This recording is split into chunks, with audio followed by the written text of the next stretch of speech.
तो समय तय करेगा कौन किसके साथ। शेरों का शिकार और एलसीसीएन को पट्टा, ये जो भगवा लोग वाले लोग, नारंगी लोग चाहते हैं रंगने के लिए, ये नहीं होगा इतना मैं जानता हूँ। किसी का गुलाम नहीं। अगर इसको कोई समझ रहा है कि वो हमारा गुलाम है, उससे बड़ा मूर्ख इस धरती पर नहीं है। लेकिन जो लोग इस देश को धर्म के आधार पर तोड़ने के लिए निकलेगा, मेरा सीना सबसे आगे रहेगा। ये देश किसी एक की बकौती नहीं है। इस देश की मिट्टी में सबों का खून सना है। नमस्कार, आप लाइव सिटीज देख रहे हैं और मैं हूं आपके साथ सौम्या राठी। पूर्व सांसद आनंद मोहन ने अब बता दिया है कि आगे वो किसके साथ जाने वाले हैं। आनंद मोहन ने बता दिया है कि आगे अब उनका प्लान क्या है, बिहार में वो किस तरीके से काम करने वाले हैं। लेकिन ये सारी बातें करने के दौरान उन्होंने भाजपा को भी खूब सुनाया है, भाजपा पर जमकर बरसे हैं। क्या कुछ कह रहे हैं आनंद मोहन, आप पहले वो सुनिए। तो हमें खेद है कि हमसे मुलाकात नहीं हो पाई। शादी में हम लगे थे और तब उनके पुत्र और दामाद दोनों मेरे घर आए। तो मेरा फर्ज बनता है कि आज मैं जाकर मिलूं। और अंत में जो योजना भविष्य की आप लोग बोलते हैं, तो वो है हमारा अभी लक्ष्य सीधा सीधी 21 नवंबर की बात हमने कहा, उस पर केंद्रित है। और इसके लिए ये गाड़ियों से नहीं नापा जाएगा, गाड़ियों के काफिले से बिहार को नापा नहीं जाएगा। उन्होंने कहा कि हम गांधी जी, हम लोहिया जीपी के राह के राही हैं, तो किसान 4 पद यात्राएँ हम लोग करेंगे। एक गांधी आश्रम भितिहरवा से खुदीराम बोस स्मारक मुजफ्फरपुर होते जुब्बा सहनी, शहीद जुब्बा सहनी पार्क की यात्रा होगी पहली। दूसरी होगी हम किशनगंज से लोहिया चौक होते दरभंगा पोलो ग्राउंड पहुंचेंगे। तीसरी यात्रा होगी कि हम बक्सर से किला मैदान से शुरू करेंगे, बिहटा पटना तक एंड करेंगे। और अंतिम चौथी और अंतिम यात्रा होगी गया से गांधी मैदान पटना। ये लास्ट 4 खेप में 4 महीने अभी हैं। हम लोग बिहार को अपने पैरों से नापने का कोशिश करेंगे, कदम से नापने का कोशिश करेंगे। जनता के लिए जाएंगे, जनता की मिजाज को समझेंगे। और उसके बाद 10 लाख जो हमने कहा कि पटना, ये गांधी मैदान में 10 लाख लोगों के जुटान का सवाल नहीं है। हम लोगों का इरादा पटना को पाटने का है। तो उस दिन, उसके बाद हम लोग बैठेंगे कि क्या इस बीच में इसी माह में 23 नवंबर का वो शायद दिन हो। अभी हम साथियों से बात करेंगे। अकेला जी भी है, प्रांतीय अध्यक्ष, राष्ट्रीय महासचिव भी हैं। इन प्रश्नों का जवाब देने नहीं आए हैं। लेकिन जो लोग इस देश को धर्म के आधार पर तोड़ने के लिए निकलेगा, मेरा सीना सबसे आगे रहेगा। मैं इतना जानता हूँ। 24 के चुनाव में ये देश किसी एक की बकौती नहीं है। इस देश की मिट्टी में सबों का खून सना है। सबों के खून से ये चमन सींचा गया है। मैं कल बोला विस्तार। सांसद महोदय, पिछले 16 साल आपका कीमती वक्त बर्बाद हो गया जी, किसी साजिश के तहत जी। अब आप बाहर आए हैं और फिलहाल अभी आप कल से मन से परिपक्व हैं, स्वस्थ हैं। आगे आप क्या समाज और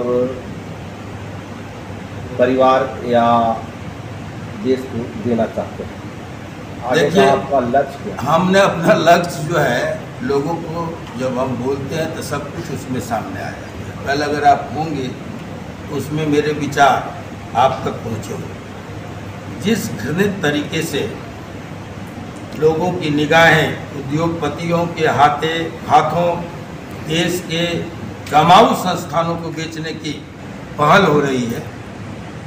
रेल, भेल, SAIL, LIC, port, station, school, सबों का निजीकरण हो रहा है, सबों को बीमारू कह करके बेचा जाता है और धड़ाधड़ जो सोना उगलने लगता है, कमाऊ हो जाता है दूसरे ही दिन। ये जो साजिशें हो रही है कि चुनाव में चंदा देने वाले मित्रों को उपकृत करो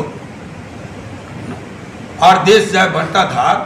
एक आदमी जिसका कोई नंबर नहीं था विश्व के स्तर पर, पूंजी में, उद्योग में, वो अचानक टॉप पर आ गया। ये कहां से हो रहा है? तो इन सबों को बेचने के बाद सरकारी संस्थानों को लगाया कुछ नहीं, लेकिन बेच सब कुछ रहा। हम कह रहे थे, बार बार कहते हैं, 2 व्यक्ति देश बेच रहा है और 2 व्यक्ति देश खरीद रहे हैं। आपसे छुपी हुई बात नहीं। हम उसके खिलाफ निकले हैं तो खड़े हुए हैं। हम उस पूंजीवाद के खिलाफ खड़े हुए हैं जो हमारे पेट पर लात मार रहा है, जो बेरोजगार नौजवानों की का रोजी छीन रहा है। हम पूंजीवाद के खिलाफ खड़े हुए हैं और समाजवाद के लिए लड़ते हुए अंतिम सांस लें। ध्वस्त करने की साजिशें हो रही है। अब दिल्ली से देश नहीं चल रहा है, नागपुर कंट्रोल कर रहा है देश को, माफ कीजिएगा। आप आज कोई कह दे खालिस्तान जिंदाबाद, हमें खालिस्तान चाहिए, तो देशद्रोही है। लेकिन एक आदमी आकर के पटना से गरज के चला जाता है हिंदू राष्ट्र बनाओ, उसके साथ कुछ नहीं होता। क्या हो रहा है? कहाँ जा रहे हैं हम? अगर आज कह दे कि दूसरा पाकिस्तान चाहिए तो वो देशद्रोही है। लेकिन लोकतंत्र में जिसका अधिकार हमको नहीं है कि हम सांप्रदायिक रंग में देश को रंगे, भाषण करने पर गिरफ्तार हो जाता है लोग। वो डंके के चोट पर कह रहा है हिंदू राष्ट्र चाहिए, हिंदू गांव बना के। इस गांव में, एक गांव में मुसलमान भी है, दलित भी है, अगरे भी है, पिछड़े भी हैं। आप करो ना एक प्रयोग, इसी गया में एक गांव बना दो, हिंदू गांव, हम देखें, बना के देखो। कैसे हटा देंगे आप मुसलमानों को उस गांव से? कैसे हटा देंगे अगर ईसाई है उस गांव से? कौन से कानून, कौन से अधिकार से आप हटा देंगे दूसरे धर्म के लोग? और हिंदू अगर सब हिंदू है तो एक बार सब में दलित की शादी, मांझी जी की बेटी की शादी किसी ब्राह्मण परिवार के करके दिखाए ना। जो लोग हिंदुत्व का नारा देता है वो करके बताए। मैं चुनौती तब होगा ही। एक बात में आप जाकर के नाटक कर लेते हैं, एक दिन खा लेते हैं, नहीं। अगर तोड़ना है शादी करके बताओ, तब समझेंगे कि आप हिंदू के पक्ष। हम यहाँ आज की तारीख में जब आए हैं तो कोई एनडीए और ये महागठबंधन का एजेंट बन के नहीं आए। लेकिन हम इतनी बात कहना चाहते हैं, जिस तरफ आपका इशारा है राजपूतों की तरफ, राजपूत एक स्वाभिमानी और स्वतंत्र जाति है, किसी का गुलाम नहीं। अगर इसको कोई समझ रहा है कि वो हमारा गुलाम है, उससे बड़ा मूर्ख इस धरती पर नहीं है। हम क्या कह रहे हैं कि चलिए, ये तो समय तय करेगा कौन किसके साथ। शेरों का शिकार और एलसीसीएन को पट्टा। ये जो भगवा लोग वाले लोग, नारंगी लोग चाहते हैं रंगने के लिए, ये नहीं होगा, इतना मैं जानता हूँ। और वक्त तय करेगा। 16 साल से हम लोग जेल में थे, कहाँ आप किसी को नेता बनाए? सबको आप नौकरी में लगाए, नेता कहाँ बनाए? आपने गुलाम बनाया, नौकर बनाए। समाज इस बात को समझ रहा है। इस 16 वर्षों में आनंद मोहन का विकल्प आप नहीं खोज पाए। अब तो निकल पड़े हैं। हाँ, सोशल मीडिया में दिखता हो, गोदी मीडिया में दिखता हो, जहाँ मैं निकलता हूँ वहाँ समाज में नहीं दिखता है ये नारंगी वाले। मैं आपको हकीकत बता, जहाँ जा रहा हूँ दूर दूर तक दिखाई नहीं पड़ता है। और जो दिखाई पड़ता है मजबूरी में, मेरे अब्सेंस में, वो आएंगे निश्चित तौर पर हमारे साथ। इसलिए कि हमारी लड़ाई उनके स्वाभिमान की लड़ाई, एक जात की लड़ाई नहीं रही। हम अनेकों उदाहरण देंगे, यहीं पर देख लीजिए ना। हमारा कृष्णा यादव पासवान था ना, कैंडिडेट था, उस पर जब आफत आई थी तो मैं खड़ा हुआ। इसी यहाँ के स्थानीय विधायक कौन है, आप नाम नहीं कहेंगे, पूछ रहे हैं आप, वो किस स्कूल से पैदा हुए, उन पर जब सीसीए लगा था तो कौन खड़ा हुआ।